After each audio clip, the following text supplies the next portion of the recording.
আসসালামু আলাইকুম ওয়া রাহমাতুল্লাহি ওয়া বারাকাতুহু।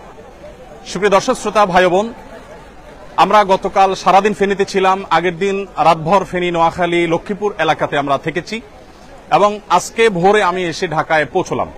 আজকে দিনটা থেকে আবার আগামীকাল হয়তো আমি ইনশাআল্লাহ উপদ্রুত এলাকায় যাব। ফেনীতে আমি নিজে যা দেখেছি সেটি আপনাদের কাছে একটু বর্ণনা দিতে চাই, বিশেষ করে এই মুহূর্তের সেখানকার যে চ্যালেঞ্জগুলো এবং সেগুলো আমরা কিভাবে উত্তরণ করতে পারি সেই সম্পর্কে আমি আমার ক্ষুদ্র অভিমত ব্যক্ত করতে চাই। সেই সাথে আমার নিজের চোখে দেখা কিছু দৃশ্য, কিছু ঘটনাবলী এর বিবরণ আমি দিতে চাই আপনাদের কাছে। প্রথমত যেটি বলতে চাই তা হলো বন্যা পরিস্থিতি একদিক থেকে উন্নত হচ্ছে, আরেক দিক থেকে অবনতির দিকে যাচ্ছে। আমরা জানি যে ফেনী শহরের পানিগুলো আস্তে আস্তে কমছে এবং কোন কোন থানাতে পানি কমলেও নতুন করে আবার দাগনভূঞাতে এবং আরো কিছু কিছু থানাতে নতুন করে পানি বাড়ছে। নোয়াখালীতে, লক্ষ্মীপুরে এই সমস্ত এলাকাগুলোতে আমরা জানি যে পানি বাড়ছে।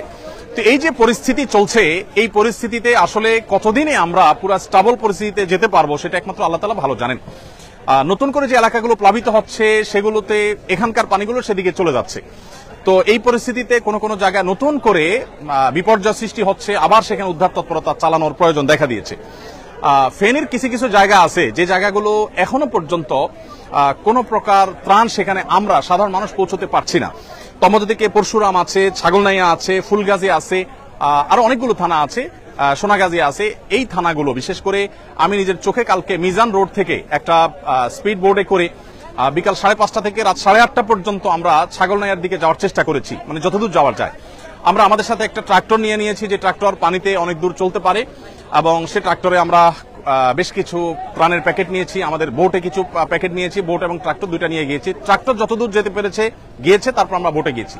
এই পুরো জায়গাটাতে দেখার পর আমার কাছে যেটা মনে হয়েছে যে এখনো পরিস্থিতি অনেক বেশি ভয়াবহ। বিশেষ করে শত শত হাজার হাজার মানুষ গলা পানিতে তারা এই রোডটা দিয়ে, হসপিটাল রোড যেটাকে সদর হসপিটাল রোড বলে, এই রোডটা দিয়ে তারা পরশুরাম এবং ছাগলনাইয়ার দিকে যাওয়ার চেষ্টা করছেন। অনেকের পরিবার দূরের কোনো গ্রামে কোনো বিল্ডিং এর ছাদে আশ্রয় নিয়েছে, তারা শহর থেকে তাদের জন্য ওষুধ নিয়ে যাচ্ছেন। এক একজন এক একটা অবস্থা।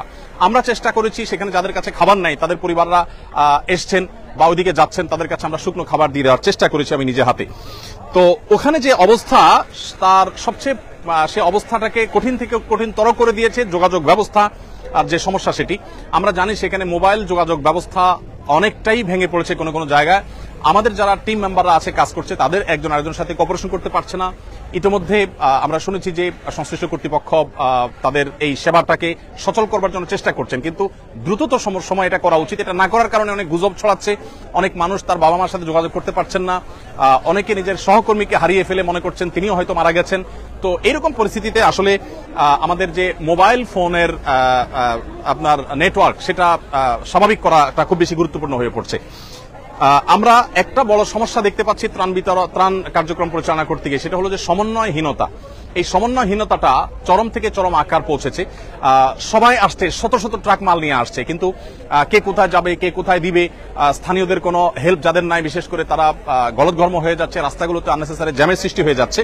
তো এই জায়গাটাতে কাজ করা উচিত। আমরা সুন্নাহ ফাউন্ডেশন থেকে ভাবছি যে আমরা এই সমন্বয়ের কাজটা করবো ইনশাআল্লাহ। একটা সময় হয়তোবা সমন্বয় এর জন্য আমরা একটা ডেডিকেটেড টিম তৈরি করব যারা আসলে সারা দেশ থেকে ত্রাণ নিয়ে আসা ভাইদেরকে হেল্প করবে এবং বিতরণ কাজে আমরা ইনশাআল্লাহ ভূমিকা রাখবো। আপনারা